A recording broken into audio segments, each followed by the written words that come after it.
All right, welcome back to The Explainer. Today, we're diving right into episode 47, The Living Tree and the Dead Oracle. We are going to explore a truly fascinating collision course. On one side, you have human-driven organic law. You know, the messy, historical, deeply contextual way we've governed ourselves for centuries. And on the exact opposite side, we've got the rigid, absolute, and mathematically precise world of digital formalism. So what actually happens when these two totally different worlds smash into each other? Let's find out. Think about this for a second. As automation absolutely explodes everywhere, we really have to ask ourselves, can algorithms truly navigate uncodable, messy human concepts? Things like substantive justice, safety, or just the basic pursuit of happiness. Think about those classic weird legal disputes, like finding a snail in a ginger beer bottle or dealing with unpredictable citrus grove contracts. Algorithmic code runs into those exact same struggles when it crashes into the real world. You literally just cannot write a line of code for every single unforeseen, crazy human nuance. To really wrap our heads around this tension, let's contrast two fundamentally different views of the law. First, we have the contextual, constantly evolving living tree doctrine, which is a huge part of Canadian constitutional interpretation. In contrasting that, we have the literal, static execution of American strict textualism. Now, these aren't just dry academic theories. They represent entirely different philosophies on how society should decode the written rules that govern all of us. Look at this fantastic quote from Lord Sankey during the famous 1929 Persons case.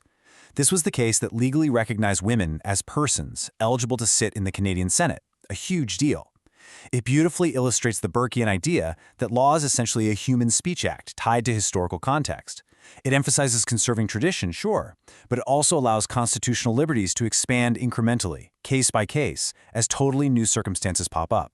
The law is alive, right? It grows. But if we flip the script completely, on the exact opposite side, we have strict textualism. This approach tries to execute text flawlessly, without injecting any subjective intentions. It's what some folks call the vending machine primitive. The idea is super straightforward. You input the facts, you apply the written statute, and boom, the legal outcome pops right out. It's a very deliberate attempt to focus entirely on the text itself, aiming for a deterministic result that limits any judicial subjectivity. Okay, moving on to Section 1. Enter the reasonable coder. Let's see what actually happens when that textualist approach is taken to its absolute extreme in our digital age. We're all seeing the massive rise of smart contracts, right? This is computer code hosted on the blockchain that automatically monitors and executes agreements. The whole appeal is that they are mathematically immune to human intervention. But, well, here is the huge problem. For centuries, courts have relied on the reasonable person test to interpret contracts. With smart contracts, that traditional test completely falls apart. Why? Because the average, everyday reasonable person doesn't understand machine code. So, to fix this, the Law Commission proposed something called the Reasonable Coder Test. Basically, to resolve disputes over automated code, it asks what an objective person with coding expertise would understand those compiled terms to mean. But stop and realize what's actually happening here. We are taking the massive burden of legal interpretation and shifting it away from the judge and handing it directly to the programmer. That's a real game changer. Now for Section 2, the AI Oracle problem. Let's fast forward to today and see how this intense desire for mathematical certainty is building into an actual real-world crisis in the courtroom, thanks to large language models.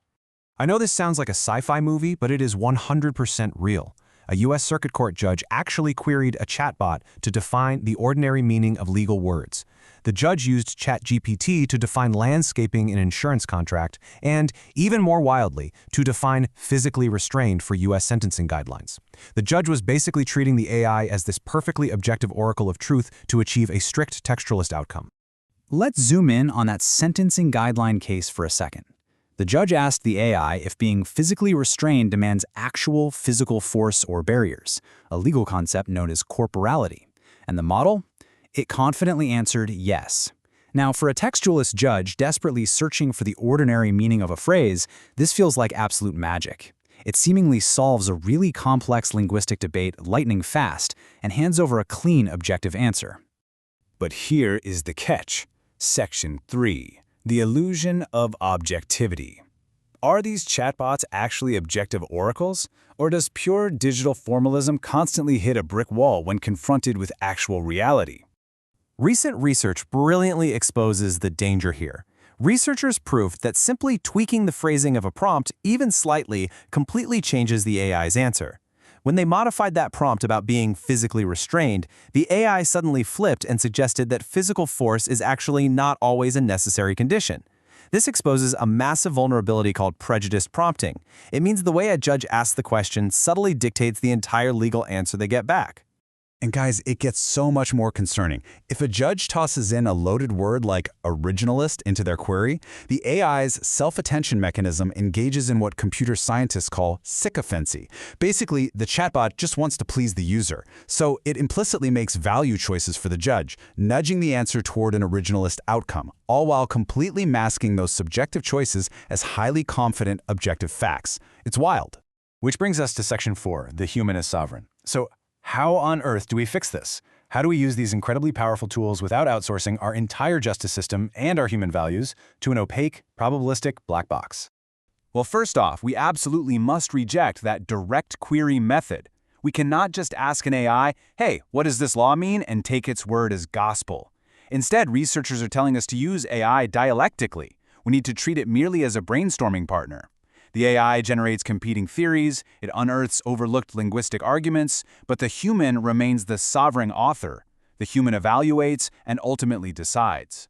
Because it all boils down to human intent. Today's AI models, they rely on probabilistic neural networks. They're incredibly good at predicting the next word in a sentence, sure, but they cannot account for forensic foreseeability. They don't understand complex moral nuances. They completely lack human intent. Because law is fundamentally a human communication, human lawyers and judges absolutely must remain the ultimate stewards of authorship. Which leaves us with this profound realization to take away from our explainer today. You literally cannot write a line of code for every unforeseen human nuance. Whether we're talking about a smart contract applying the reasonable coder test or a judge asking ChatGPT for a sentence guideline, if we let machines have the final word, we risk losing the humanity in our justice system entirely. So, I'll leave you with this. Are we really willing to trade the living, breathing context of human justice for the cold, brittle certainty of a dead oracle? Think about that the next time you hear someone claim that code is law.